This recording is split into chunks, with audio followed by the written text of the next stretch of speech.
Liabilities जो होता है वो कैपिटल एडिक्वेसी रेशियो में काउंट नहीं होता है ना। हम जो भी फिक्स डिपॉजिट कर रहे हैं, सेविंग डिपॉजिट कर रहे हैं, रिकरिंग डिपॉजिट कर रहे हैं, तो ये सारा उसके कैपिटल, बैंक के कैपिटल में काउंट नहीं होगा ना। ये क्लियर है ना? इसमें कोई डाउट है? हाँ,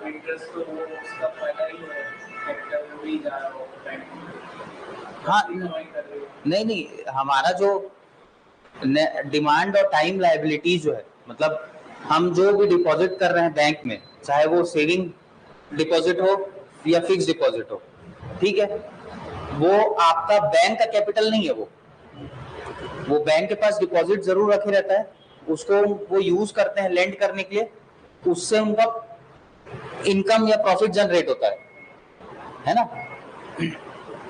बट उस आधार पे कितना लोन दे सकते हैं ये डिपेंड नहीं करता है। वो किस पे डिपेंड करेगा? टीयर 1 कैपिटल और टीयर 2 कैपिटल, दो टाइप के कैपिटल होते हैं, ठीक है। जितना भी उनके निवेशकों ने पैसा लगाया होगा बैंक में, उस पे डिपेंड करता है कि वो कितना लोन, के जैसा है कि कौन कितना पैसा पहले से इन्वेस्ट कर रहा है, तो बैंक को पता चल जाता है कि ये पैसे वापस आ जाएंगे। हाँ, एक बफर जैसा रहता है जो भी कैपिटल रहता है ना, इन केस ऑफ डिफॉल्ट वो बफर जैसा काम करता है कि जैसे जो डिपॉजिट किए हैं उनका पैसा वापस करना है, तो फिर उस केस में उसको यूज करके बाकी लोगों का पैसा वापस कर सकती है, ठीक है। ये होता है कैपिटल एडिक्वेसी रेशियो। और फिर उसमें भी ना जो रेशियो कैलकुलेट होता है ना, उसमें हर इसका रिस्क वेटेड एसेट बोलते हैं उसको। तो जैसे आपका कोई बैंक का ही एम्प्लॉय है, उसको लोन दे रहे हैं तो उसके ऊपर रिस्क कम रहेगा, उसको परसेंटेज वाइज मेजर करते हैं। जैसे आप अपने कोलेटरल के एवज में आप लोन ले रहे हैं तो उसका रिस्क कम होगा एकदम, तो उसको रिस्क वेटेड एसेट्स को क्लासिफाई करता है बैंक कि अब जैसे कोई नया वेंचर है, स्टार्टअप है कोई, तो उसको लोन देने के लिए सबसे ज्यादा रिस्क होता है ना, एंजल इन्वेस्टमेंट जिसको बोलते हैं, तो उसका रिस्क परसेंटेज बहुत हाई होगा। तो इसीलिए बैंक को भी ना वो रिस्क मेंटेन करके चलना पड़ता है। बैंक का एक कोटा है अपना कि इतना परसेंट हम लोग रिस्की लोन्स दे सकते हैं, तो उसके हिसाब से ही अब जब वो बैंकिंग वाला चैप्टर कवर अप करेंगे ना, तो उसको फिर डिटेल में पढ़ेंगे। दूसरा क्या था? National family health survey.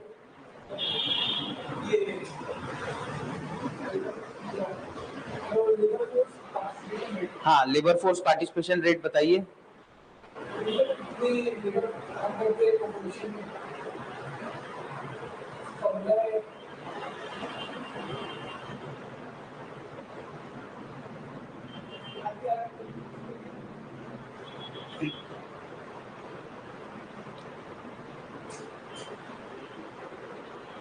क्या है लेबर फोर्स पार्टिसिपेशन रेट?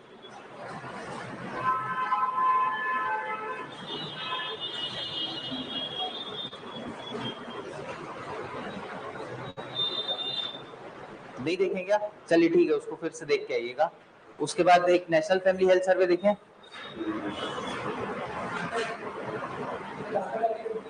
हाँ, तो ये सारी जो मैं क्लासेस में बताते रहता हूँ ना, ये इम्पोर्टेंट चीजें हैं, ठीक है। तो इसको अगर बोल रहा हूँ मैं क्लास में कि इसको देखना है होमवर्क में, तो उसको जरूर देखिए, उससे चांसेस हैं क्वेश्चन आ सकता है प्रीलिम्स में, ठीक है।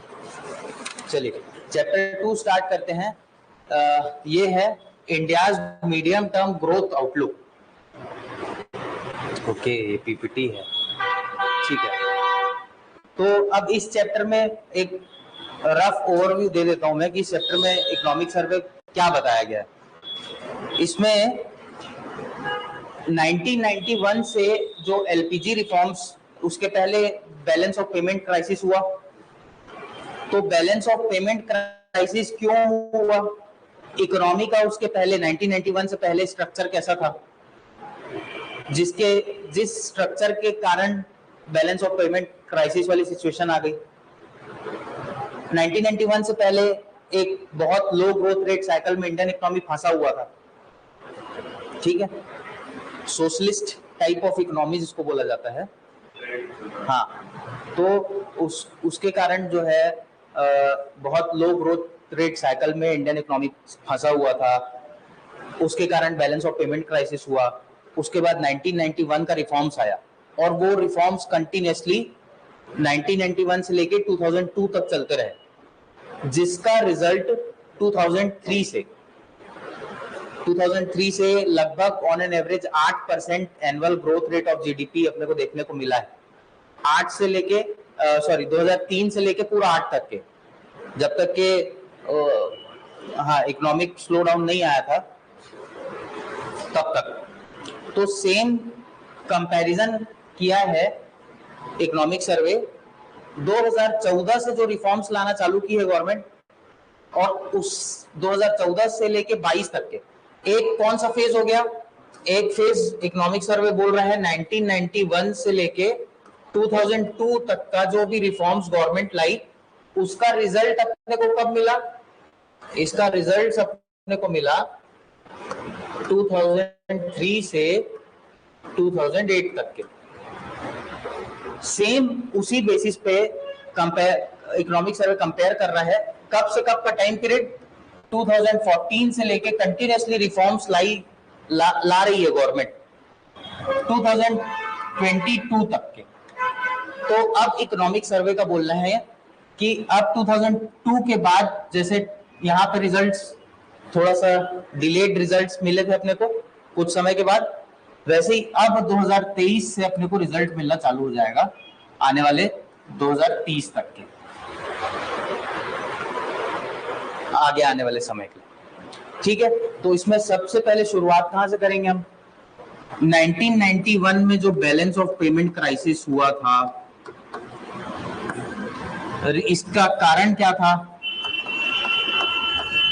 1991 से पहले इकोनॉमी का स्ट्रक्चर क्या था,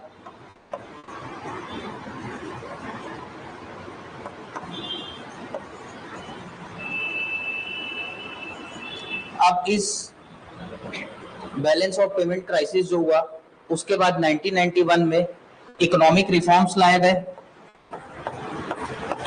RMMED इकोनॉमिक रिफॉर्म्स को, LPG रिफॉर्म्स को RMMED भी बोला जाता है।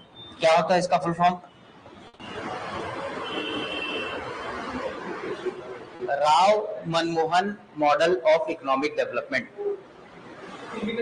PV Narasimha Rao prime minister and Manmohan Singh finance minister, तो उसको बोला जाता है RMMED, Rao Manmohan model of economic development, जिसको LPG रिफॉर्म्स भी बोला जाता है।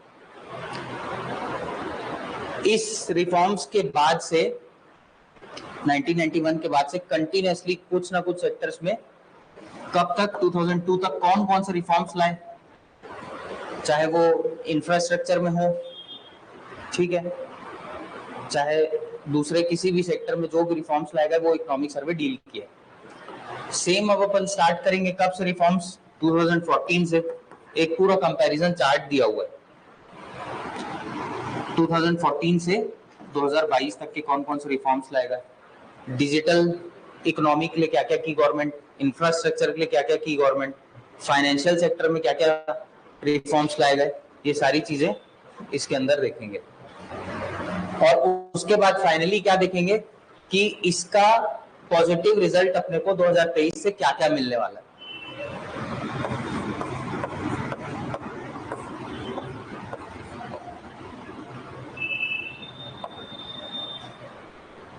ठीक है,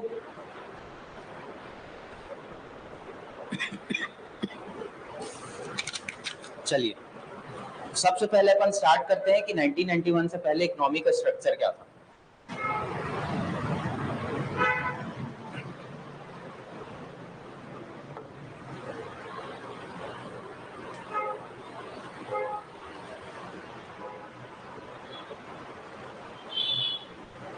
चलो यहीं पर मैं लिख देता हूँ, यहाँ पर अपन कर लेते हैं। तो इकोनॉमी अपना अपने पास जब इंडिपेंडेंस के पास दो चॉइसेस थे अपने पास में, या तो कैपिटलिस्टिक मॉडल, इनफैक्ट दो चॉइसेस के अलावा बहुत सारे लोग अपना अपना प्लान प्रेजेंट किए थे। आप लोग पढ़े होंगे जब भी, बॉम्बे प्लान था, फिर एक गांधीयन प्लान था, है ना, उसके बाद एक ऐसे बहुत सारे प्लान्स थे, ठीक है, जिसमें से एक सोशलिस्टिक टाइप ऑफ इकोनॉमी उस समय जो भी स्टेक होल्डर्स थे उन्होंने चूज किया। तो उस समय क्या था, प्राइवेट सेक्टर के पास बहुत ज्यादा कैपिटल नहीं था, ठीक है, इसलिए गवर्नमेंट आगे आई। और गवर्नमेंट का बेसिस क्या था उस मॉडल को चूज करने का, क्योंकि रशिया में जब रिवॉल्यूशन हुआ था उस समय बोल्शेविक्स पार्टी की जीत हुई थी, है ना, और उनका एजेंडा क्या था कि वो सोशलिस्टिक मॉडल को इम्प्लीमेंट करेंगे। तो आने वाले समय में 4 कॉन्जिक्यूटिव ईयर्स तक 4x ग्रोथ देखने को मिला था रशियन इकोनॉमी में, रशिया की अर्थव्यवस्था में। उसके कारण हमारे यहाँ के जो भारत के लीडर्स थे, स्पेशली सुभाष चंद्र बोस एंड जवाहरलाल नेहरू, ये लीडर्स बहुत ज्यादा प्रभावित थे रशिया की इकोनॉमी से, रशिया के मॉडल से। तो उसी समय से उन्होंने रिजोल्यूशन वगैरह बहुत पहले ही पास कर लिया था कि हम इसी बेसिस पे ही अपना अर्थव्यवस्था को बनाएंगे। तो इसमें सबसे ज्यादा फोकस किस पे किया गया था, क्योंकि प्राइवेट सेक्टर के पास बहुत ज्यादा कैपिटल था नहीं लगाने के लिए ना, इन्वेस्ट करने के लिए कि बड़ी बड़ी इंडस्ट्रीज एस्टेब्लिश कर ले। तो उस समय गवर्नमेंट बोली कि ठीक है, हम इंडस्ट्रियल ग्रोथ को बेस बना के उस बेसिस पे इकोनॉमी को अपन डेवलप करेंगे, ठीक है। तो सबसे पहला क्या था, बैकबोन ऑफ इकोनॉमी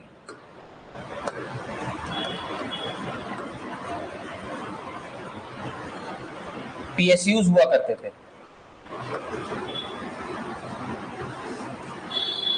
जितने भी बड़े बड़े पब्लिक सेक्टर एंटरप्राइजेस आप देख रहे हैं,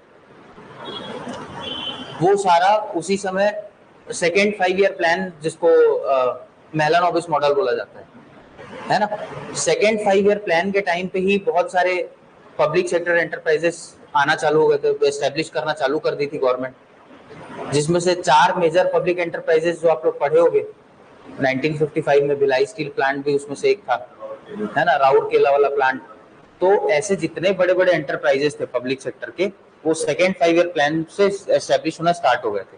तो बैकबोन ऑफ इकोनॉमी क्या था, पब्लिक सेक्टर एंटरप्राइजेस।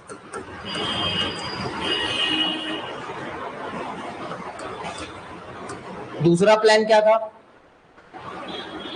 कि इंडियन इकोनॉमी को सेल्फ सफिशिएंट बनाना है, बाहर किसी भी फॉरेन पावर्स पे, किसी भी फॉरेन देशों पे डिपेंडेंट नहीं होनी चाहिए इकोनॉमी, ठीक है। इसीलिए इंपोर्ट्स और एक्सपोर्ट्स पे बहुत ज्यादा फोकस नहीं किया गया, ठीक। तो दूसरा एम क्या था, सेल्फ सफिशिएंसी।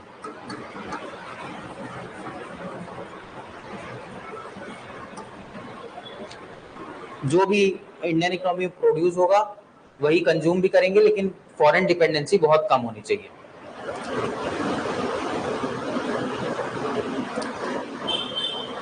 तो इसीलिए सेल्फ सफिशिएंसी के लिए इंपोर्ट्स पे बहुत ज्यादा कंट्रोल्स लगाए गए।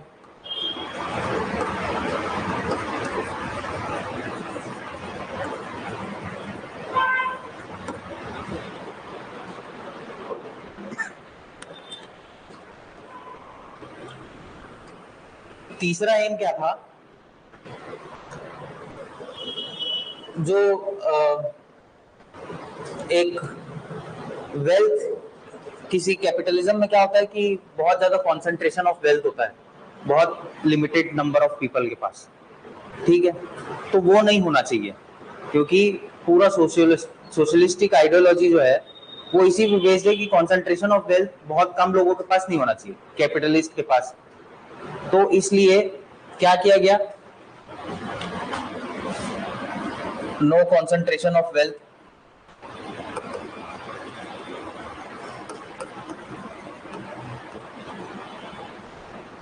इसके लिए क्या किया गया कि प्राइवेट सेक्टर को बहुत ज्यादा दूसरे सेक्टर्स ऑफ इकोनॉमी में एंटर करने नहीं दिया गया। बहुत लिमिटेड सेक्टर में प्राइवेट प्लेयर्स एंटर कर सकते थे। ठीक है, तो पहला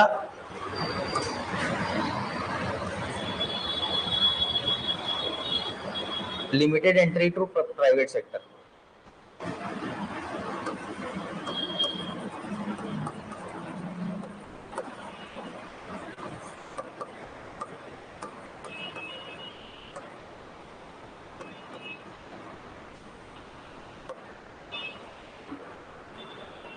प्राइवेट सेक्टर को बहुत कम ही सेक्टर्स में एंटर करने दिया गया था इकोनॉमी के, पहला चीज।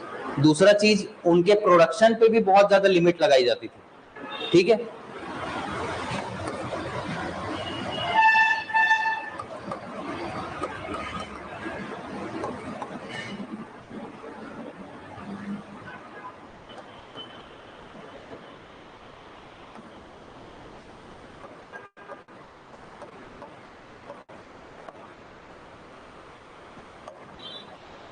तो ये जो प्राइवेट सेक्टर की एंट्री को बंद करके रखे थे, इसको कहा जाता है लाइसेंस राज। आपको हाँ, रेड टेपिज्म आपका, जैसे आपका कुछ काम है गवर्नमेंट ऑफिसेस में, तो उसको रोक रोक के रखे हैं गवर्नमेंट ऑफिसेस में, उसको क्लियर नहीं कर रहे हैं, तो ये होता है रेड टेपिज्म। जैसे होता है ना कि आप जब तक के ब्राइब नहीं दोगे तब तक कि आपकी फाइल आगे नहीं बढ़ेगी, वो होता है रेड टेपिज्म। बहुत समय तक के लिए आप जो भी अप्लाई कर रहे हो उसको लाल फीते में बांध के रख दिए हैं, धूल खाती हुई फाइल पड़ी हुई है, उसको रेड टेपिज्म बोला जाता है। इसको लाइसेंस, कोई भी आपको अगर मैन्युफैक्चरिंग स्टार्ट करना हो, इंडस्ट्री स्टार्ट करना हो, तो उसके लिए पहले आपको लाइसेंस लेना पड़ता था।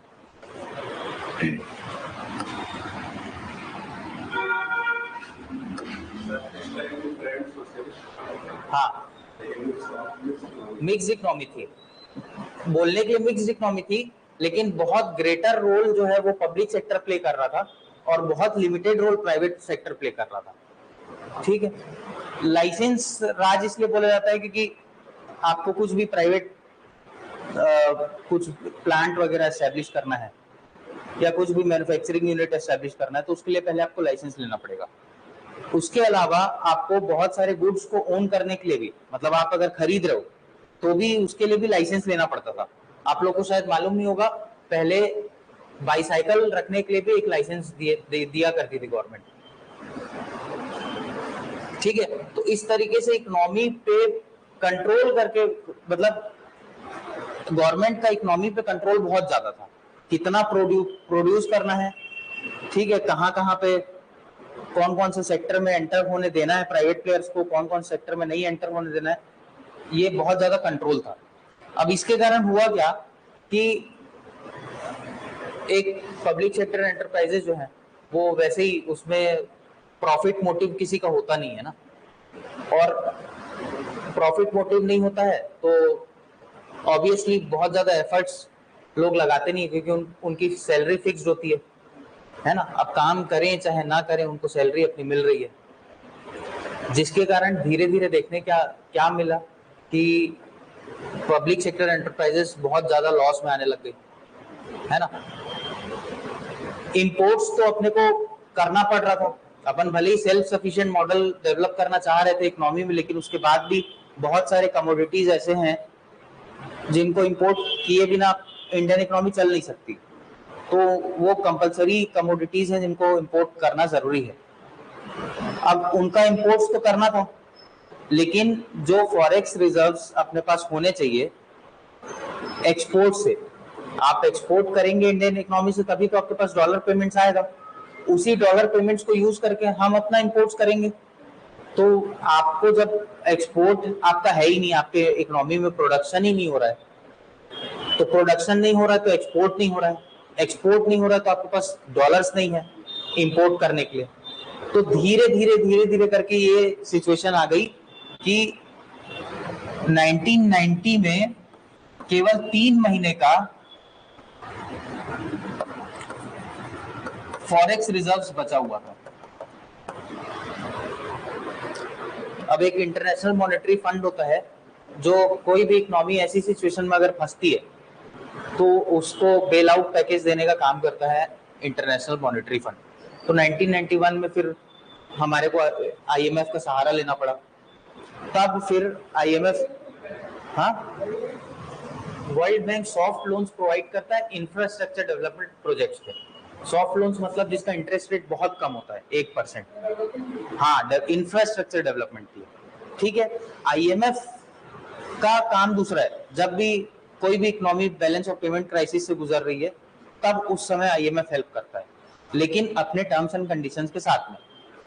तो फिर से जब ऐसी सिचुएशन आई इंडियन इकोनॉमी की, तो आईएमएफ भी अपना टर्म्स एंड कंडीशंस रख दिया कि आपको अपने इकोनॉमी में रिफॉर्म्स लाने पड़ेंगे। फिर उसके बाद सारा प्लानिंग करके 1991 में फाइनली एलपीजी रिफॉर्म्स लाया गया।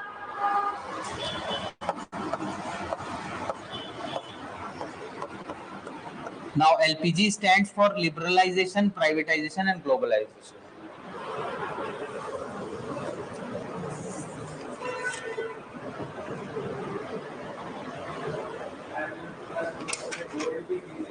हाँ,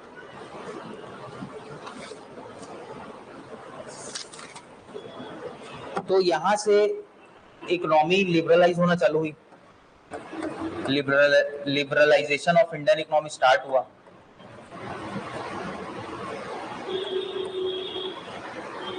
अब यहां से अपना चालू हो रहा है इकोनॉमिक सर्वे का चैप्टर कि 1991 से सबसे पहले कौन कौन से रिफॉर्म्स लाए गए।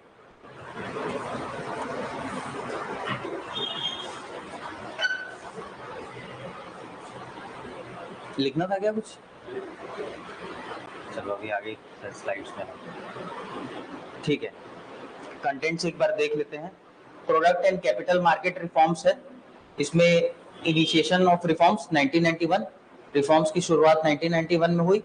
उसके बाद हम देखेंगे continuity in reforms with a renewed impetus, मतलब नई ऊर्जा के साथ में फिर से रिफॉर्म्स चालू रखा गया सेम टू सेम। उसके बाद one of shocks overshadowed the reforms of 1998-2002। तो 1998 से 2002 के बीच में भी रिफॉर्म्स वाला फेज चल रहा था, बट उस रिफॉर्म्स का तुरंत जो प्रतिफल मिलना चाहिए वो कुछ ऐसे ग्लोबल शॉक्स और इंटरनल शॉक्स। ग्लोबल शॉक्स मतलब बाहर ऐसे इवेंट्स हुए जिसका इफेक्ट इंडियन इकोनॉमी पर पड़ा, और डोमेस्टिक शॉक्स या इंटरनल शॉक्स का मतलब इंडियन इकोनॉमी में भी कुछ ऐसे इवेंट्स हो गए जिसके कारण तुरंत रिजल्ट्स नहीं मिला, ठीक। India's participation in the global boom of 2003 to 2008, ये जो 2003 से लेके 2008 तक का फेज था ना, ये पूरे ग्लोबल इकोनॉमी का बूम वाला फेज था, और उसमें इंडिया भी पार्टिसिपेट किया था, क्योंकि आप 2003 से लेके 2008 तक का आप अगर ग्रोथ देखोगे इंडियन इकोनॉमी की, तो ऑन एन एवरेज 8% तो चल ही रही थी, थोड़ा ऊपर थोड़ा नीचे 8% के आसपास ग्रोथ रेट चल रहा था। तो बहुत अच्छा 8% ग्रोथ मतलब बहुत अच्छा फिगर होता है। उसके बाद रिफॉर्म्स फॉर न्यू इंडिया, सबका साथ सबका विकास, ये 2014 से जो स्टार्ट हुआ, इसमें कौन कौन से हुए? Creating public goods to enhance opportunities, efficiencies and ease of living. तो बेसिकली फोकस क्या था गवर्नमेंट का 2014 से रिफॉर्म्स का? Ease of living and ease of doing business, यही दो चीजों के बेसिस पे सारा चीज रिवॉल्व कर रहा है reforms, clear. Trust based governance, उसके अलावा promoting the private sector as a co partner in the development. तो और लिबरलाइजेशन का मतलब क्या होता है कि प्राइवेट सेक्टर्स को भी, हाँ, अब धीरे धीरे क्या हो रहा है कि इकोनॉमी पे गवर्नमेंट का कंट्रोल और कम होते जा रहा है, और प्राइवेट सेक्टर का जो शेयर है वो बढ़ते जा रहा है, ठीक है। तो इसमें अपन देखेंगे कि कैसे प्राइवेट सेक्टर्स को और ज्यादा प्रमोट किया जा रहा है इकोनॉमी में। उसके बाद एनहेंसिंग प्रोडक्टिविटी इन एग्रीकल्चर, ठीक। नेक्स्ट टॉपिक है returns to the economic and structural reforms after 2014, मतलब 2014 के बाद से जो भी गवर्नमेंट रिफॉर्म्स लाई है उसका रिजल्ट क्या हुआ, उसका रिटर्न्स क्या मिल रहा है। और उसमें आ जाएगा shocks that the economy face during 2014 से 22, और the period 2014 to 22 is analogous to the period of 1998-2002. यहाँ पे ही कंपैरिजन किया है कौन कौन से दो फेज का, एक फेज आपका 1998 से 2002 का फेज और एक फेज 2014 से 22 तक का, दोनों को कंपेयर किया है, ठीक। और ऐसा बोल रहा है कि लगभग दोनों सेम है। जैसा आपका इकोनॉमिक रिफॉर्म्स 1991 से 2002 तक के चला, उसके बाद रिजल्ट्स 2003 से 2008 तक के देखने मिला, वैसे ही सेम 2014 से 2022 तक के जो भी रिफॉर्म्स लाया गया उसका रिजल्ट अब मिलने वाला है। लास्ट है growth magnets in this decade 2023 to 2030. India is prepared to grow at its potential once the shocks recede. ठीक है,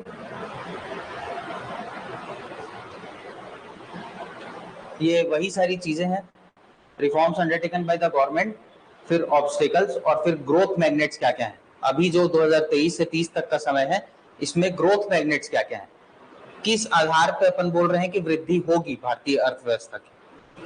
वेनिंग ऑफ द शॉक्स, जो भी 2014 या 2022 के बाद से जो भी शॉक्स आए अब धीरे धीरे सारी चीजें खत्म हो रही हैं। उसके बाद sound financial system, clean balance sheets, additional growth from digitalisation. इस चैप्टर में हम देखेंगे कि 2014 के बाद से गवर्नमेंट डिजिटल मेजर्स क्या क्या ली है इकोनॉमी को स्ट्रेंथन करने के लिए, मजबूत करने के लिए डिजिटल मेजर्स क्या क्या ली है गवर्नमेंट। उसके बाद formalisation of economy. Formalisation of economy का मतलब ये होता है कि जो भी लोग पहले फाइनेंशियल नेट से बाहर थे, जनधन योजना, इनफॉर्मल सेक्टर मतलब लोगों का बैंक अकाउंट नहीं था, तो बैंक अकाउंट नहीं होने के कारण फॉर्मल इकोनॉमी से जुड़ नहीं पा रहे थे। अगर उनको लोन लेना हो या फिर उनको अपने पैसे डिपॉजिट करना हो तो इससे जुड़ नहीं पा रहे थे। फॉर्मल इकोनॉमी से जुड़ने के बाद क्या होगा कि जैसे फार्मर है तो उनका एक फाइनेंशियल हिस्ट्री होगा बैंक के पास में, जो भी एग्रीगेटर है उनके पास में, तो हाँ डायरेक्ट बेनिफिट ट्रांसफर करने में भी फाइनेंशियल इंक्लूजन का बहुत बड़ा रोल है ना। अभी जो आप लोग का एलपीजी वगैरह में डायरेक्ट बेनिफिट ट्रांसफर आप लोग को मिलता है, बहुत सारी स्कीम्स में सीधे सीधे गवर्नमेंट आपके अकाउंट में पैसा डलवा देती है। पहले उसमें बहुत ज्यादा लीकेज हुआ करता था, क्यों? क्योंकि उसको मैनुअली हैंडल किया जाता था ना, बीच में बहुत सारे लोग थे, तो ऐसा होता था कि बीच में बहुत सारा पैसा गायब हो जाता था और जो बचा रहता था वो आपके पास पहुंचता था। तो वो लीकेज को खत्म कर दिया गया। कैसे? फाइनेंशियल इंक्लूजन से। आपका बैंक अकाउंट बन गया, अब उसमें गवर्नमेंट जो भी आपको सब्सिडीज प्रोवाइड करना है वो डायरेक्ट अकाउंट में ट्रांसफर कर दे रही है। उसके बाद diversification of global supply chains. ठीक है, एक एक करके अपन सारी चीजें देखते जाते हैं। अब मीडियम टर्म, इस चैप्टर का फोकस ही मीडियम टर्म ग्रोथ के ऊपर है। तो मीडियम टर्म अपन को क्या बोला जाता है? शॉर्ट टर्म हो गया 1 साल, ठीक है, 1 साल 2 साल, 2 साल से लेके 10 साल तक का जो भी समय होता है ना उसको मीडियम टर्म प्रोस्पेक्ट बोला जाता है। ठीक है, new age reforms undertaken in last 8 years, 2014 से लेके 22 तक के जो 8 साल हैं इसमें पूरे नए एज के रिफॉर्म्स, जैसे जैसे टेक्नोलॉजी डेवलप होती गई। आप देखिए यूपीआई जो है, वो यूपीआई एक पूरा नया पहल था गवर्नमेंट की तरफ से, और डिजिटल पेमेंट्स में आज पूरे वर्ल्ड को टेक ओवर कर लिया इंडिया। उसके पहले उन्होंने 2G को 3G में चेंज किया, 3G हाँ 4G में चेंज किया, पेमेंट ट्रांसफर जल्दी हो सके। ठीक है, तो इस तरीके के बहुत सारे रिफॉर्म्स अभी आपको देखने मिलेंगे। जैसे आपको पीएम गति शक्ति एक योजना है ना, उमंग ऐप आपका आ गया है। आप उमंग ऐप में अगर लॉगिन करोगे तो आप कौन कौन सी गवर्नमेंट स्कीम्स के लिए एलिजिबल हो वो आपको पता चल जाएगा। पीएम गति शक्ति ऐप जो है वो बहुत सारी मिनिस्ट्रीज जो है उन सब के बीच में एक सिनर्जी डेवलप करने के लिए कि अलग अलग तरीके से काम मत करें। अगर हाँ कोई एक ऐसा प्रोजेक्ट है जिसमें 3-4 मिनिस्ट्रीज को मिलकर काम करना है, तो उसमें क्या होता था कि बहुत ज्यादा इधर से क्लियरेंस लेने उस मिनिस्ट्री में जाना पड़ रहा है ना, फिर उस मिनिस्ट्री से तीसरी मिनिस्ट्री जाना पड़ रहा है, तो इसमें बहुत ज्यादा लॉजिस्टिक कॉस्ट और टाइम डिले बहुत ज्यादा होता था। तो उसको हैंडल करने के लिए पीएम गति शक्ति ऐप बनाया गया। ठीक है, तो ऐसे बहुत सारे अभी ONDC करके एक नया स्कीम लेके आई है गवर्नमेंट, ठीक है, जिसमें जितने भी ई-कॉमर्स वाले हैं सबको एक प्लेटफॉर्म पे लाके रख देंगे। और वहां पे आप क्या है, जैसे आप अभी अमेजन और फ्लिपकार्ट यूज कर रहे हो, ठीक है, कोई भी आपको सामान मंगाना है तो वहीं पे आप उस प्लेटफॉर्म पे कंपेयर कर लोगे कि अमेजन में सस्ता है या फिर फ्लिपकार्ट में ज्यादा सस्ता है। अभी आपको अलग अलग ऐप खोल के दोनों में प्राइस देखना पड़ता है, कंपेयर करना पड़ता है, तो वो एक प्लेटफॉर्म में ही आपको दोनों प्राइसेस मिल जाएंगे।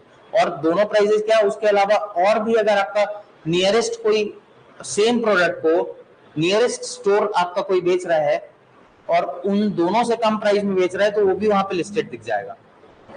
ठीक, इसके अलावा एग्रीकल्चर सेक्टर में भी ई-नैम जो पोर्टल लाई थी गवर्नमेंट, पूरे ऑल ओवर इंडिया के फार्मर्स को एक प्लेटफॉर्म पे लाके उनको एक प्लेटफॉर्म प्रोवाइड कर दी गवर्नमेंट। तो कोई भी कमोडिटी है, बायर और सेलर के बीच में जो बीच के लोग थे उन सबको खत्म कर दी।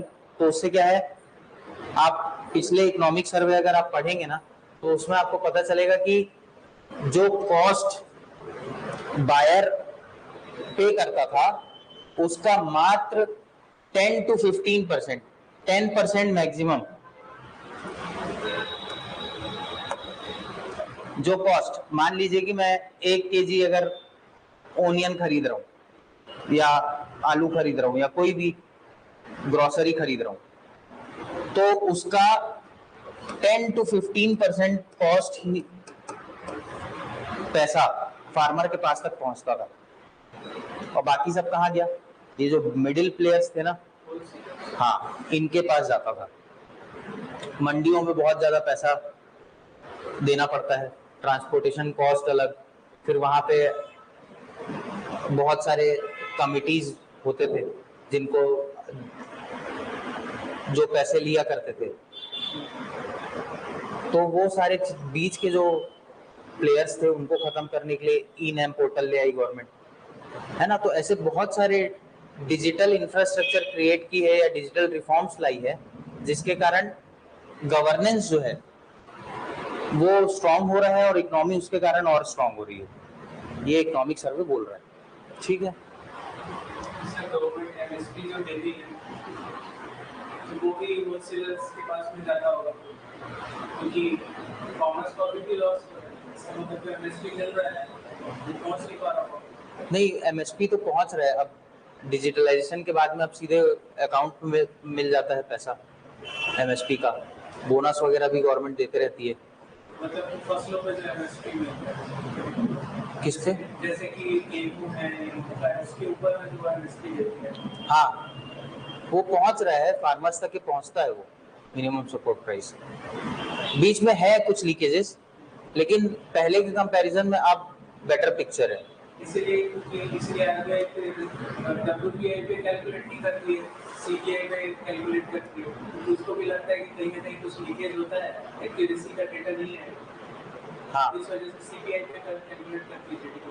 हाँ, वो सिर्फ वही रीजन नहीं है, और भी बहुत सारे रीजन है दो इंडेक्स बनाने के, इन्फ्लेशन कैलकुलेट करने के लिए होलसेल प्राइस इंडेक्स और consumer price index. Consumer price index आपका बहुत सारे अलग अलग लोगों पे फोकस करके बनाया जाता है ना, और एक पूरे इकोनॉमी का ओवरऑल देखने के लिए डब्ल्यूपीआई बनाया जाता है, ठीक है। तो वो भी एक रीजन है, लीकेज है एमएसपी में भी, बट पहले के कंपैरिजन में आप थोड़ा सा सही है, ठीक है।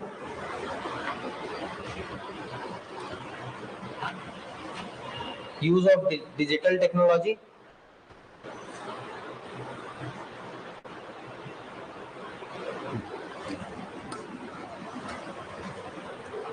This chapter concludes that India can grow at much higher pace than last 2 decades. ठीक है, चलिए यहाँ से स्टार्ट हो जाता है। Product and capital market reforms, ठीक, इनिशिएशन ऑफ रिफॉर्म्स 1991। तो 1991 में हमारे को क्या क्या प्रॉब्लम्स हुई थी? Balance of payment crisis, high combined deficit of central and state governments, ठीक है। एफआरबीएम एक्ट भी लाया गया 2003 में, ठीक है।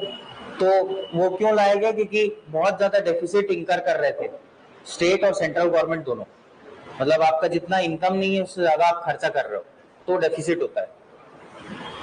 एलिवेटेड इन्फ्लेशनरी प्रेशर्स, तो 1990s में इन्फ्लेशन 13% तक के पहुंच गया था, बहुत ज्यादा होता है 13% इन्फ्लेशन।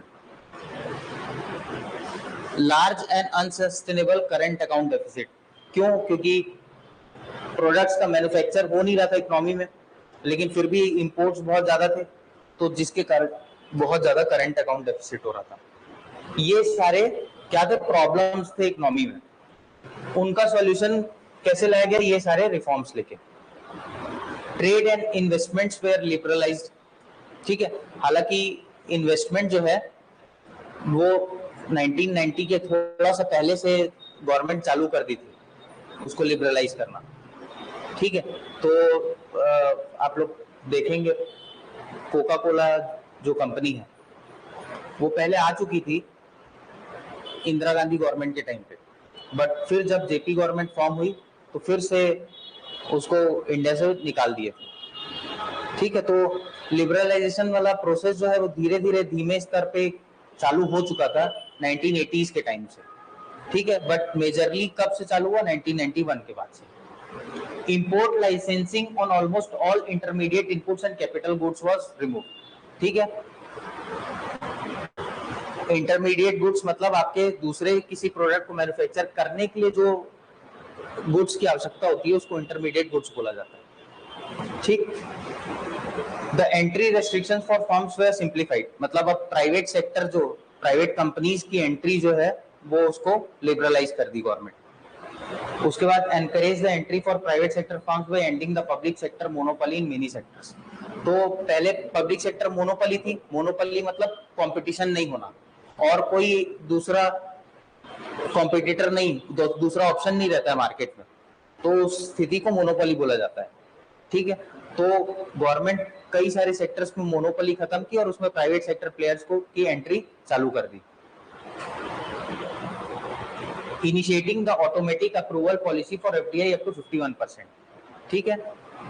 ऑटोमेटिक रूट से अप्रूवल होना का मतलब होता है कि आप बिना किसी के गवर्नमेंट के अप्रूवल के आप वहां यहाँ पे आके इन्वेस्ट कर सकते हो। नेक्स्ट है the exchange rate was made flexible and allowed to depreciate as necessary to maintain competitiveness, ठीक है। पहले अभी लास्ट लेक्चर में मैंने बताया था कि पहले एक्सचेंज रेट कौन डिसाइड करता था? सेंट्रल बैंक आरबीआई, कि $1 से आपको कितना रुपए एक्सचेंज रेट क्या होगा। लेकिन 1991 के बाद से उसको क्या फ्लेक्सिबल कर दिया गया?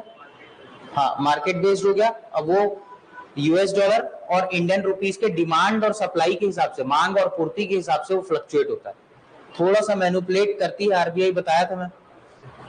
अभी लास्ट ईयर 2021 में एक अमेरिका यूएस गवर्नमेंट जो है वो एक लिस्ट निकालती है, करेंसी मैनिपुलेटर लिस्ट, है ना।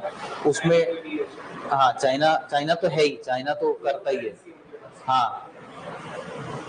तो चाइना तो बहुत मैनिपुलेट करता है अपनी करेंसी को।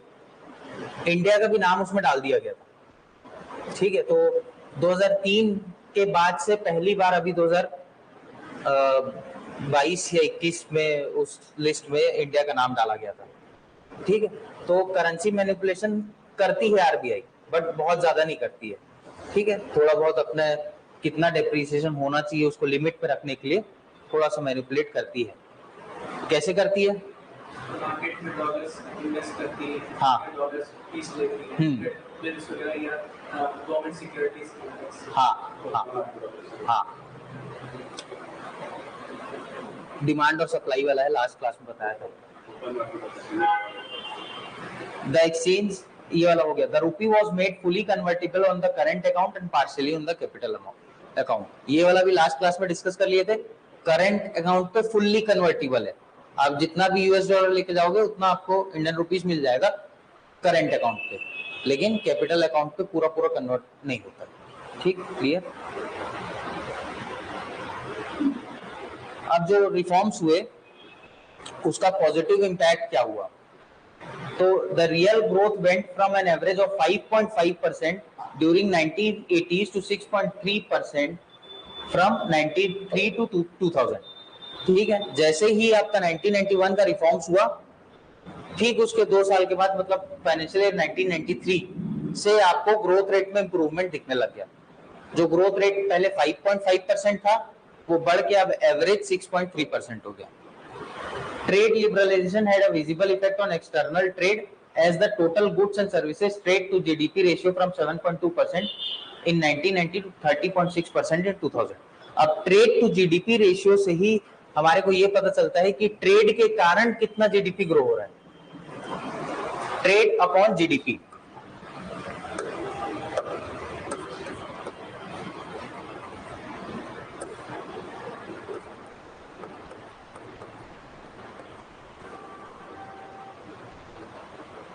ये होता है ट्रेड टू जीडीपी रेशियो, व्यापार से जीडीपी का अनुपात।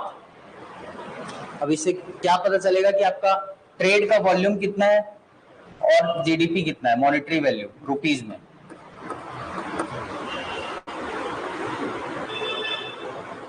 क्लियर? क्या सिग्निफाई करता है? जीडीपी ग्रोथ में ट्रेड कितना कंट्रीब्यूट कर रहा है। क्लियर? अब continuity in reforms with a renewed impetus 1998 से 2003 तक के। इसमें क्या है? Investments were liberalised to encourage foreign direct investment as main source of non debt creating capital inflows. ठीक है,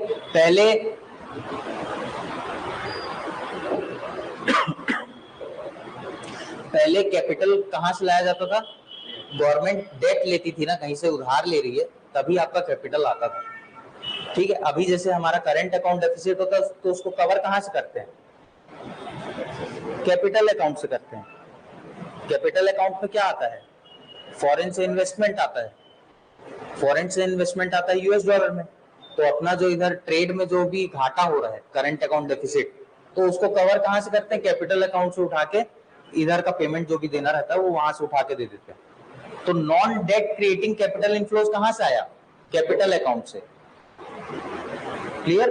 तो इसीलिए फॉरेक्स को अच्छा मेंटेन कहां से हो रहा है? मेंटेन वो हो रहा है फॉरेन डायरेक्ट इन्वेस्टमेंट, जो बाहर से इन्वेस्टमेंट आ रहा है वहां से फॉरेक्स मेंटेन उसी से हो रहा है ना, तभी अपना जो करंट अकाउंट डेफिसिट होता है उसको अपन कवर अप कर रहे हैं। क्लियर है? उसके बाद नया टेलीकॉम पॉलिसी लाया गया, telecom regulatory authority of India try. उसको सारे टेलीकॉम सेक्टर को मॉनिटर और रेगुलेट करने के लिए ट्राई बनाया गया। आप लोग के मोबाइल पे कई बार ट्राई का मैसेज आता होगा, है ना? तो पूरा टेलीकॉम सेक्टर को की रेगुलेटरी अथॉरिटी कौन है? ट्राई। उसके बाद IT sector boom in India and had wide spread spill over benefits to other sectors of economy. अब स्पिल ओवर इफेक्ट क्या होता है? जैसे आपका जैसे ही आपका आईटी पार्क अगर कहीं पे ले आए तो उसके आसपास की एंसिलरी एक्टिविटीज जो है वो ऑलरेडी ग्रो होने लग जाती है। एंसिलरी एक्टिविटीज मतलब आईटी सेक्टर के पास में चौपाटी खुल गया, आईटी सेक्टर के पास में मॉल खुल गया, लाइब्रेरी खुल गई, जो भी एक्टिविटीज जो आईटी सेक्टर के कारण वहां पे ग्रो हो रही है उसको एंसिलरी एक्टिविटीज बोलेंगे। तो आईटी बूम के कारण दूसरे सेक्टर्स ऑफ इकोनॉमी को जो बेनिफिट मिल रहा है उसको स्पिल ओवर इफेक्ट बोलेंगे। Dedicated ministry was formed for disinvestment and privatisation. ठीक है, अभी गवर्नमेंट सेक्टर के हिस्सेदारी को कम करने के लिए डिसइन्वेस्टमेंट और प्राइवेटाइजेशन चालू कर दिया गया था। लास्ट क्लास में अपन दोनों के बीच का डिफरेंस भी देख चुके हैं। तो उसके लिए एक प्रॉपर अलग से मिनिस्ट्री बना दी गई थी। वो मिनिस्ट्री पूरा डिसइन्वेस्टमेंट और प्राइवेटाइजेशन का मॉनिटर करेगी, कहां पे कितना प्राइवेटाइज करना है, कौन कौन से स्ट्रेटेजिक पीएसयूज को का डिसइन्वेस्टमेंट करना है।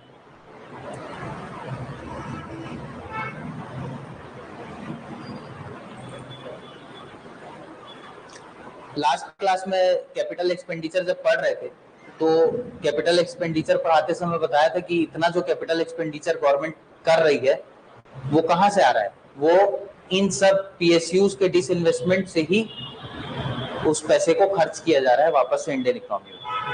क्लियर?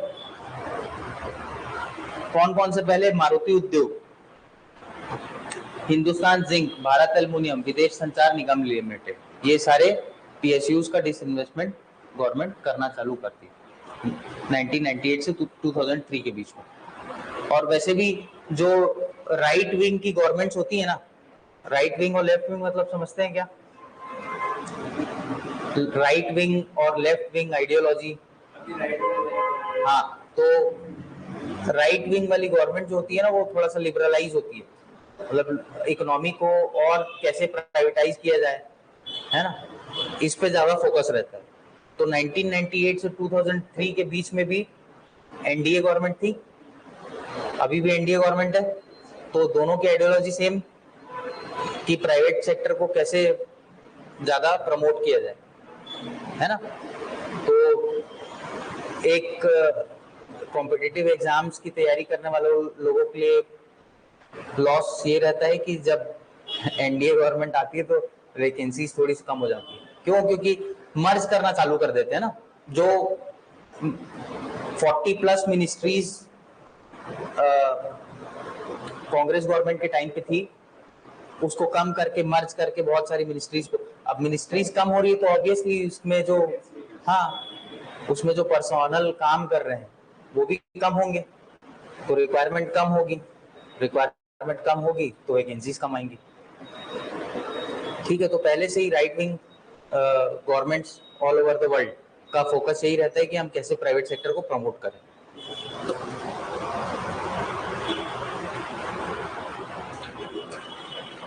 फिर 6th है the launch of then largest infrastructure project of independent India, the golden quadrilateral. उस समय बहुत ज्यादा एडवर्टीजमेंट चला करता था गोल्डन क्वाड्रिलेटरल प्रोजेक्ट का। क्या है golden quadrilateral project? north, south, east, west, so like triangle करना, airways, railways और ship inlet जो ships हैं, मतलब rivers जहाँ भी होती है, उनके लिए connect। ये 1998 के टाइम पे ये गोल्डन क्वाड्रिलेटरल प्रोजेक्ट लाया गया था। एक और भी है सर गवर्नमेंट, वो भारतमाला सागर माला है। एक और है सर गोल्डन प्रोजेक्ट, वो बुलेट ट्रेन वाला, बुलेट ट्रेन। हाँ हाँ हाँ, वो 2014 के बाद से है। तो गोल्डन क्वाड्रिलेटरल प्रोजेक्ट क्या था? जो 4 मेजर सिटीज हैं इंडिया की, कौन कौन सी?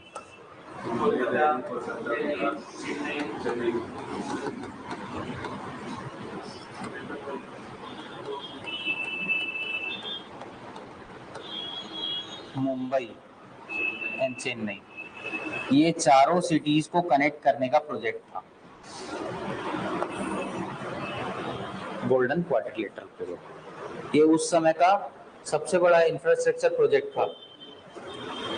टोटल लेंथ कितनी थी? 5846 किलोमीटर।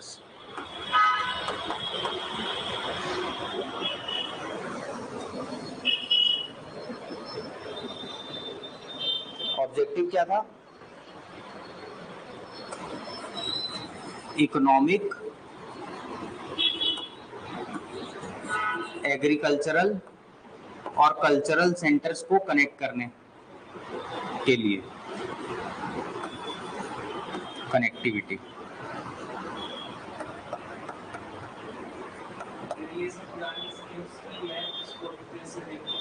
हाँ हाँ, सारी पुरानी स्कीम्स है, बस अब थोड़ा टेक्नोलॉजी का यूज करके उसी को कंटिन्यू कर रहे हैं। क्योंकि आपका जैसे ही रोड डेवलपमेंट होता है ना, तो लोगों को क्या है, कनेक्टिविटी मिल जाती है। पहले जो फार्मर्स जिनको मार्केट तक के पहुंचाने के लिए रोड्स नहीं होती थी ना, जिनको फोर्सिबली लोकल मार्केट में ही सेल करना पड़ता था अपने गुड्स को, अब अगर मार्केट तक पहुंच रहे हैं तो उनका एक तरीके से बहुत ज्यादा बायर्स के बीच में उनको मौका मिल रहा है कि अपने प्रोडक्ट्स को बेच सकें, तो उनको उनके प्रोडक्ट का अच्छा वैल्यू मिल रहा है ना। तो बहुत सारा एडवांटेज होता है अगर आपका रोड कनेक्टिविटी अच्छी है ना, तो उसके बहुत सारे एडवांटेजेस होते हैं। ठीक है,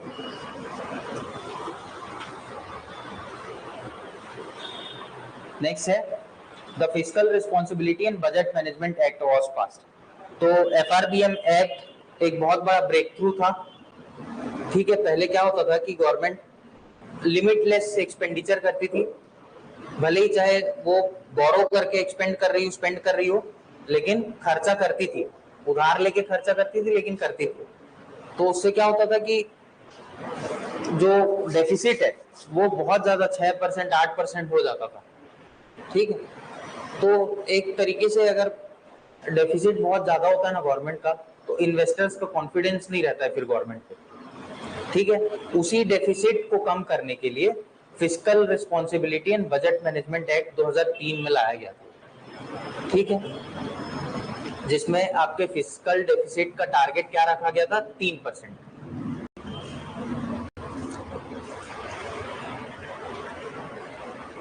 वित्तीय घाटा का को 3% रखना अनिवार्य कर दिया गया था।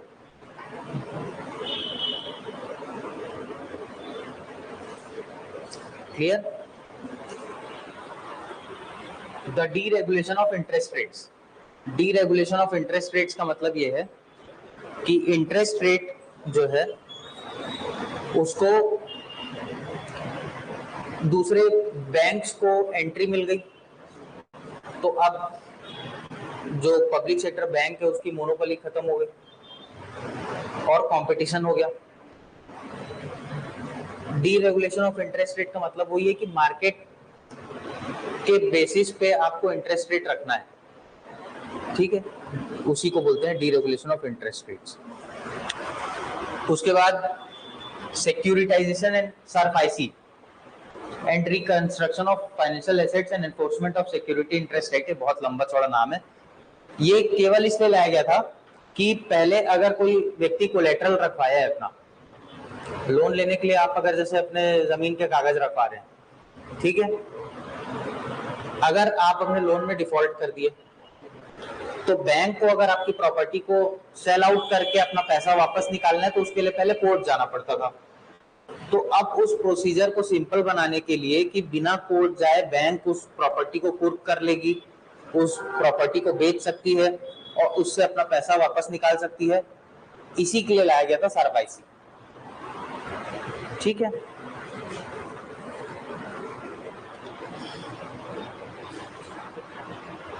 नेक्स्ट है interest rates were deregulated to promote competition among banks, provide more banking options to depositors and strengthen monetary policy transmission. ठीक है, मॉनेटरी पॉलिसी ट्रांसमिशन का मतलब होता है कि अगर आरबीआई कुछ रेट फिक्स कर रही है, रेपो रेट और रिवर्स रेपो रेट को कुछ फिक्स कर रही है, तो बैंक्स भी उनको फॉलो करना चालू करें, है ना। जैसे आरबीआई रेपो रेट फिक्स कर दी कुछ और बैंक्स कुछ समय तक के उसको फॉलो नहीं कर रहे हैं, तो आरबीआई का पर्पस फुलफिल नहीं हो रहा है। इंटरेस्ट रेट बढ़ाने का मतलब क्या होता है कि आपकी इकोनॉमी में लिक्विडिटी ज्यादा हो गई, इन्फ्लेशन ज्यादा हो गया, तो जब तक के बैंक उसको फॉलो नहीं करेंगे तब तक के आरबीआई के रेपो और रिवर्स रेपो को चेंज करने का कोई मतलब नहीं निकलेगा। इसीलिए मॉनेटरी पॉलिसी का ट्रांसमिशन होना बहुत जरूरी है। क्लियर? तो बैंकिंग सेक्टर में भी प्राइवेट प्लेयर्स की एंट्री हुई तो बहुत सारे ऑप्शंस मिले कंज्यूमर्स को कि हाँ इसके पास इंटरेस्ट रेट ज्यादा है तो इस बैंक में नहीं जाएंगे लोन लेने के लिए, दूसरा बैंक जहाँ पे इंटरेस्ट रेट कम मिल रहा है वहां से लोन ले लेंगे, है ना। अभी बहुत सारे नए नए बैंक्स खुले हैं जो अट्रैक्टिव ऑफर्स लेके आते हैं आपके पास में कि हाँ हम सबसे कम इंटरेस्ट रेट पे लोन देंगे आपको, है ना। तो ये पॉसिबल कैसे हुआ? जितना ज्यादा कंपटीशन होगा उतना ज्यादा कंज्यूमर का बेनिफिट होगा, है ना। आज आपके पास यहाँ पे बहुत सारे कोचिंग करने के ऑप्शंस हैं, तो आप जा जाके डेमो क्लास अटेंड कर सकते हो ना।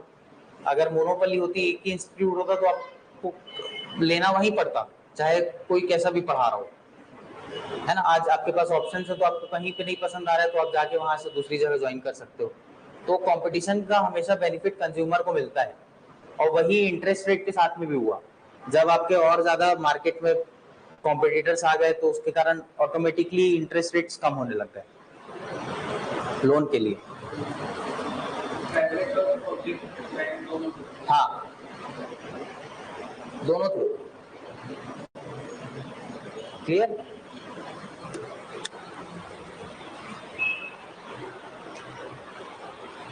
Foreign direct investment to India increased after the impetus to investment liberalization in 2000 to 2003.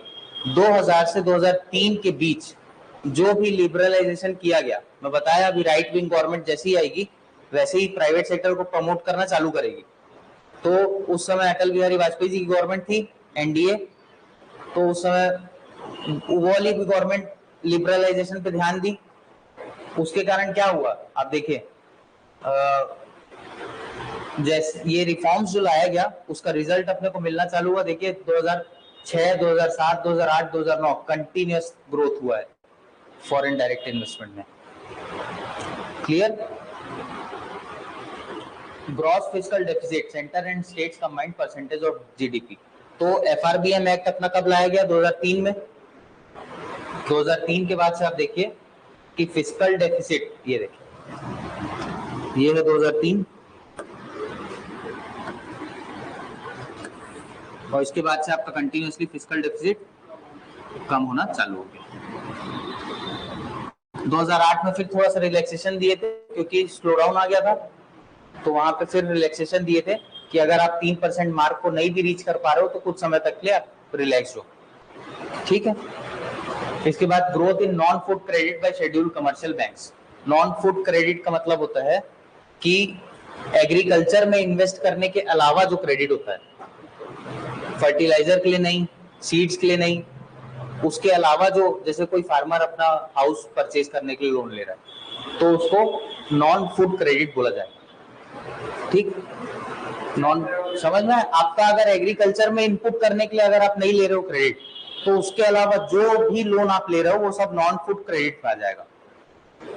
ठीक है। अब पहले क्या था कि ये नॉन फूड क्रेडिट पे ही क्यों फोकस किया ये वाला ग्राफ, क्योंकि पहले एग्रीकल्चर सेक्टर बहुत प्रोमिनेंट था इकोनॉमी में, सबसे बड़ा कंट्रीब्यूटर। उसके अलावा इंडस्ट्रियल सेक्टर और सर्विसेज सेक्टर तो बहुत कम था। ठीक है, तो उस समय सबसे ज्यादा क्रेडिट किसके लिए लिया जाएगा? ऑब्वियसली एग्रीकल्चर में इन्वेस्ट करने के लिए।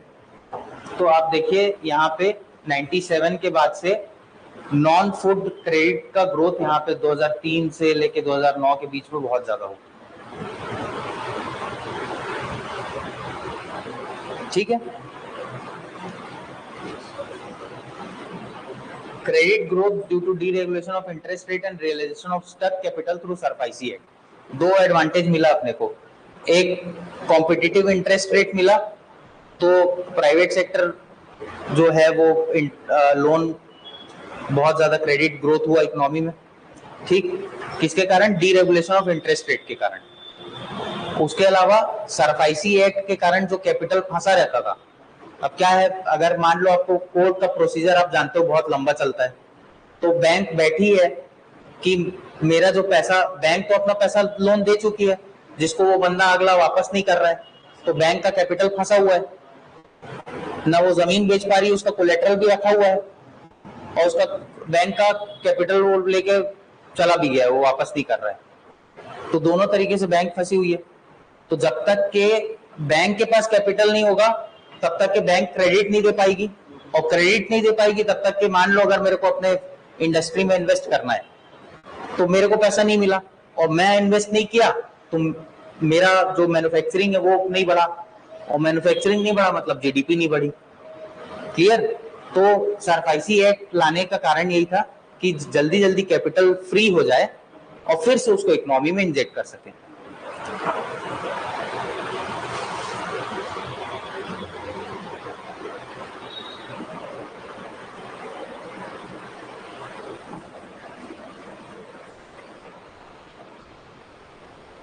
ठीक,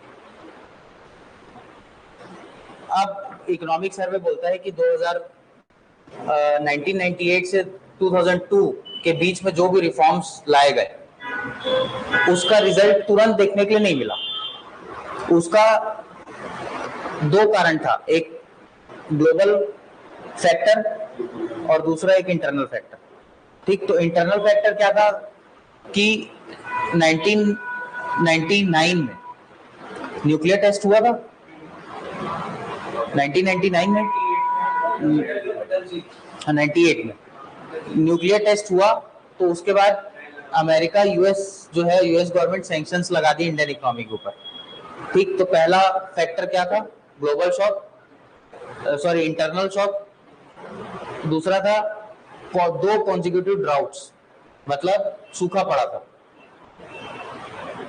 ठीक, एक क्या हुआ, अमेरिका जो इकोनॉमी पे सैंक्शंस लगा दी। सैंक्शंस का मतलब क्या होता है कि अगर अमेरिका बोल दिया, क्योंकि यूएस हेजेमनी है, सब देशों को मानना पड़ता है, यूएस सुपर पावर है ना अमेरिका, तो सब बाकी देशों को पंगा नहीं लेना है उनके साथ में, तो यूएस अपनी बात मनवाता है ऐसे ही। तो यूएस बोल दिया कि इस कंट्री के साथ में कोई ट्रेड नहीं करेगा, तो उसको मानना पड़ा, और ट्रेड नहीं हो रहा था, तो उसके कारण इंडियन इकोनॉमी पे बहुत ज्यादा नेगेटिव इम्पैक्ट पड़ा उस चीज का। ठीक, दूसरा क्या है? ड्रॉट, सूखा पड़ने के कारण इकोनॉमी कम हुई।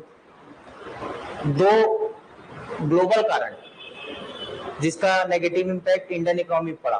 पहला टेक बस्ट, 2000 वाला टेक बस्ट हुआ उस समय, मतलब बहुत ज्यादा लोग उस समय .com वाला जो था उस पर इन्वेस्ट कर रहे थे कि ये बहुत बूम होने वाला है इंडस्ट्री, लेकिन उतना बूम नहीं हो पाया, तो बहुत सारे स्टार्टअप्स जो चालू हुए थे वो सब बंद होना चालू हो गए। ठीक, एक टेक बस्ट हुआ।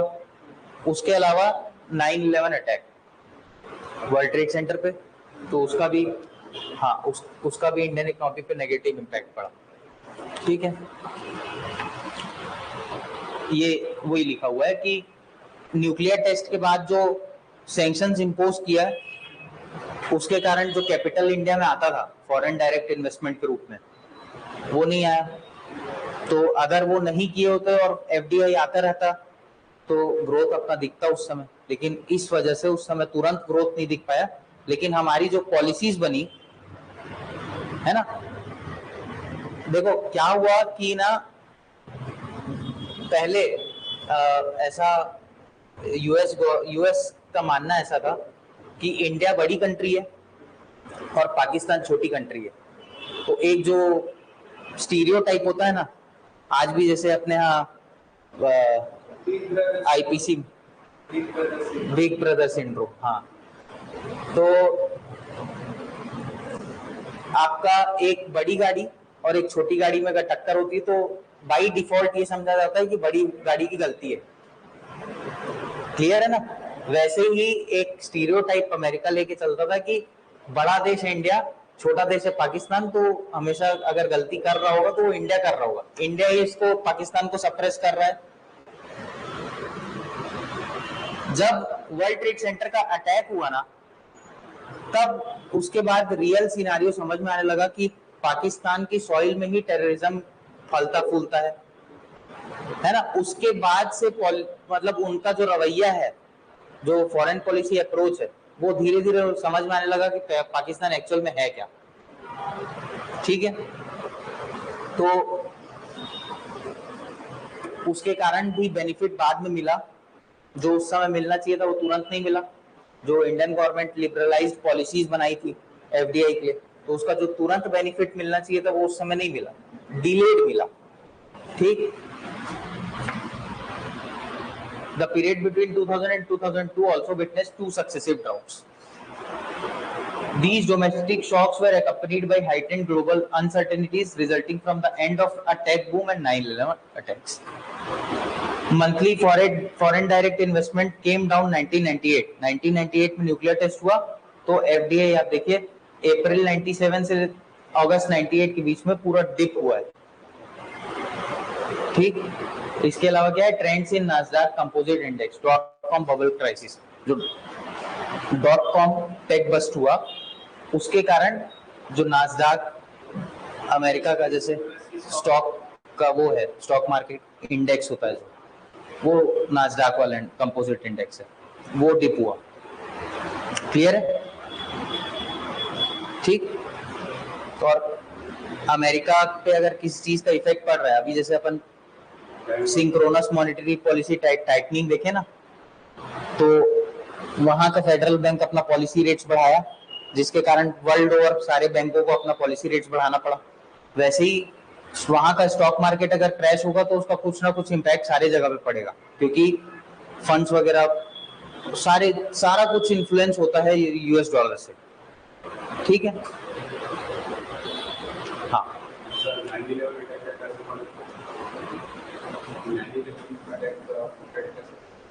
इंडियन इकोनॉमी पे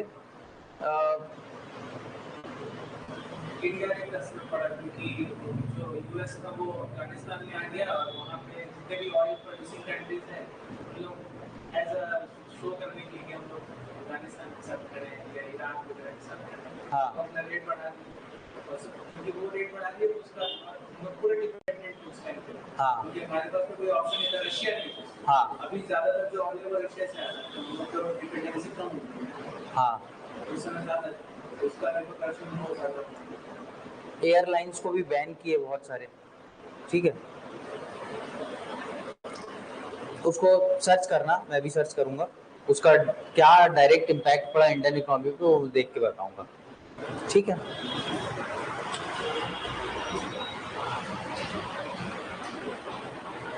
हाँ, India's participation in the global boom of 2003 to 2008, ठीक है।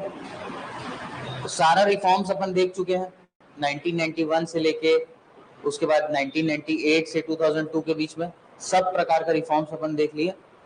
उसका रिजल्ट अब देख रहे हैं 2003 से 2008। While the global growth averaged 4.8%, Indian economy grew at more than 8% on an average because of the following favorable factors. 2003 से 2008 के बीच में 8% से ज्यादा औसत वृद्धि दर थी भारतीय अर्थव्यवस्था में। उसका कारण क्या है? पहला, स्ट्रॉन्ग कैपिटल इनफ्लोज। जो भी अपन पॉलिसी बनाए थे एफडीआई को अट्रैक्ट करने के लिए, है ना, स्पेशल इकोनॉमिक जोन्स वगैरह पढ़े हैं कि नहीं, है ना, तो ऐसे बहुत सारी पॉलिसीज बनाई गई थी जिससे फॉरेन इन्वेस्टमेंट जो है वो इंडिया में आए, तो कैपिटल इनफ्लोज बढ़ा। अभी अपन इसके पहले ग्राफ देखें तो पहला कारण क्या हो गया? Strong capital inflows. दूसरा क्या कारण था? Sustained momentum in domestic economic activity. Continuously domestic private sector continuously increase हो रहा था और प्राइवेट सेक्टर के इंक्रीज होने से टोटल जो गुड्स और सर्विसेज का आउटपुट है वो बढ़ रहा था। बेटर कॉर्पोरेट परफॉर्मेंस, अ conducive investment climate, encouraging global liquidity condition, interest rates, ठीक है। सारे पूरे वर्ल्ड ओवर जितने भी सेंट्रल बैंक्स थे ना, उस समय सारे बैंकों का इंटरेस्ट रेट बहुत कम चल रहा था। तो जब भी इंटरेस्ट रेट कम होगा दैट मीन्स आपका क्रेडिट एक्सपेंशन हो रहा है इकोनॉमी में, लोग लोन ज्यादा ले रहे हैं, लोग इन्वेस्ट ज्यादा कर रहे हैं, इन्वेस्ट ज्यादा करने से मैन्युफैक्चरिंग और प्रोडक्शन ज्यादा हो रहा है, और प्रोडक्शन ज्यादा हो रहा है तो जीडीपी बढ़ रही है। Clear? Positive sentiments for India as a preferred investment destination, ठीक है। आईटी वगैरह इंडस्ट्री आना चालू हो गई थी, तो यहाँ पे क्योंकि इंडिया पॉपुलस कंट्री तो है ही, चीप लेबर मिल ही जाता है, ठीक है, और इंडिया के लोग अच्छे पढ़े लिखे भी हैं, टेक्निकल फील्ड में ज्यादा अच्छे हैं। आप देख लो पूरे वर्ल्ड में जितनी बड़ी कंपनीज है उसके सीईओज इंडियन है ना, बड़ी बड़ी कंपनीज के जो सीईओज हैं और बड़ी बड़ी डेजिग्नेशंस पे हैं वो सारे इंडियंस हैं। तो यहाँ पे चीप लेबर भी है और यहाँ के लोग थोड़े से टेक्निकल चीजों की जानकारी भी ज्यादा रखते हैं, ठीक है। इसीलिए उस समय कॉल सेंटर्स वगैरह को पूरा इंडिया में ही शिफ्ट करना चालू कर दिए थे। जैसे नॉर्मली यूएस में हम लोग रेट्स बढ़ाते हैं तो हम लोग आरबीआई में रेट्स बढ़ा देते हैं, लेकिन जितनी फ्रीक्वेंसी मतलब टाइम ड्यूरेशन का बहुत जल्दी बढ़ा देते हैं, लेकिन जब यूएस में रेट्स को कम करते हैं तब यहाँ पे वो कम नहीं करते हैं। बहुत दिनों तो वैसे बैलेंस बना के रखते हैं, तो इसमें कुछ बेनिफिट हो रहा होता है आरबीआई रेट्स को पुराने रेट्स पे ही रखते हैं, जबकि यूएस में जो है रेट्स को कम कर देते हैं। यूएस में रेट कम होने से ये फायदा होता है कि वहाँ का कैपिटल जो है ना वो इंडिया में आना चालू हो जाता है। अगर यूएस में रेट कम हुआ तो वहाँ से कैपिटल जो है वो इंडिया में आने लग जाता है, ठीक है। वहाँ के बॉन्ड मार्केट से कैपिटल यहाँ के बॉन्ड मार्केट में आने लग जाता है, तो सिंक्रोनसली ही चलता है मोस्टली। और अगर वो फिर क्या है, डोमेस्टिक इकोनॉमी पे भी डिपेंड करता है। हाँ, अब वो यहाँ पे जैसे मान लीजिए सप्लाई कम है किसी साल बारिश कम हो गई है ना, एग्रीकल्चर प्रोडक्शन नहीं हुआ ज़्यादा, तो उसके कारण कमोडिटी प्राइसेस बढ़े हुए हैं, ठीक है। तो उस स्थिति में इन्फ्लेशन ज़्यादा हो रहा है, तो इन्फ्लेशन को कंट्रोल करने के लिए आप इंटरेस्ट रेट बढ़ा के ही रखोगे, तो उसका वहाँ के बैंक से कनेक्शन नहीं है, तो कुछ लिमिटेड वहाँ से भी इफेक्ट पड़ता है यहाँ के इंटरेस्ट रेट में, और उसके कारण मतलब उसके साथ में यहाँ के डोमेस्टिक फैक्टर्स को भी देखना पड़ता है, ठीक। इन्वेस्टमेंट डेस्टिनेशन, चलो next, reforms for new India. पहला फेज खत्म हो गया, 1991 से 2002 तक का रिफॉर्म और 2003 से 2008 तक का रिजल्ट। अब आ जाते हैं अपन सीधे 2014 से पढ़ेंगे 22 तक के रिफॉर्म्स, हाँ, और अब उसके बाद 2023 से जो भी रिजल्ट आने वाला है वो अब आगे दिखेगा, ठीक। तो बेसिकली दो चीजों को ध्यान में रख के रिफॉर्म्स लाए गए, क्या क्या, ईज ऑफ लिविंग और ईज ऑफ डूइंग बिजनेस, ठीक। देख लीजिए 4 काउंट्स पे रिफॉर्म्स लाए गए। पहला क्रिएटिंग पब्लिक गुड्स, जैसे उस समय गोल्डन क्वाड्रिलेटरल प्रोजेक्ट्स लाया गया था ना, वैसे ही अभी भी इंफ्रास्ट्रक्चर प्रोजेक्ट्स पे आप देख लो कि रोड्स वगैरह बहुत मतलब रिलीजियसली ये वाली गवर्नमेंट जो है वो इंफ्रास्ट्रक्चर प्रोजेक्ट्स पे ध्यान दे रही है, ठीक है। तो public goods, creating public goods पहला फोकस हो गया। दूसरा क्या हो गया, एग्रीकल्चरल प्रोडक्टिविटी बढ़ाने के लिए जो भी गवर्नमेंट रिफॉर्म्स ला रही है, ठीक। तीसरा ट्रस्ट बेस्ड गवर्नेंस है ना, इसमें आपका बहुत सारी चीजें आती है, जैसे एक फेसलेस अपील वाला सिस्टम हो गया है ना। अभी पहले क्या होता था कि आपका अगर केस है तो आपको सीधे जाके वहां पे डिपार्टमेंट में खड़ा होना पड़ता था, इनकम टैक्स डिपार्टमेंट हो गया। अब लेकिन क्या है, रैंडमली एलोकेट हो रहा है केस, किसका केस किसके पास जाएगा ये दोनों को नहीं मालूम होता है, ना कंप्लेनेंट को ना उसको रिड्रेस करने वाले को, ठीक है। तो फेसलेस अपील सिस्टम आ गया, उससे क्या हो गया कि अब जो है, हाँ, करप्शन कम हो रहा है और लोगों का ट्रस्ट बढ़ रहा है गवर्नेंस के ऊपर, है ना। तो कोई भी ऐसा मेजर जिसके कारण लोगों का ट्रस्ट बढ़ रहा है गवर्नेंस पे, है ना। अभी अगर मान लीजिए कि आपकी बहुत सारे गवर्नमेंट सर्विसेज के लिए आपको ऑफिसेस जाने की जरूरत ही ना पड़े, अगर गवर्नमेंट ऐसा कोई ऐसा थर्ड पार्टी को दे दे कि वो बंदा घर जाएगा, घर जाके वहां से आपका सारा डॉक्यूमेंट्स वगैरह कलेक्ट कर लेगा, सब घर बैठे आपका काम हो जाएगा, तो ये भी एक टाइप का ट्रस्ट बेस्ड गवर्नेंस, इससे आपको गवर्नमेंट पे और ज्यादा ट्रस्ट हो गया कि हाँ हमारा काम बहुत आसानी से हो जाएगा। तो कोई भी ऐसे मेजर्स जिससे लोगों का ट्रस्ट बढ़ रहा है, गवर्नेंस में आसानी हो रही है, उसी को बोला जाएगा ट्रस्ट बेस्ड गवर्नेंस, क्लियर। और चौथा है प्राइवेट सेक्टर पार्टिसिपेशन, अगेन फिर से वही लिबरलाइजेशन, प्राइवेटाइजेशन, कैसे प्राइवेट प्लेयर्स को प्रमोट किया जाए इकोनॉमी में, ये इस पार्ट में पढ़ेंगे, ठीक है। अब इसके आगे का यहाँ से कल कंटिन्यू करेंगे।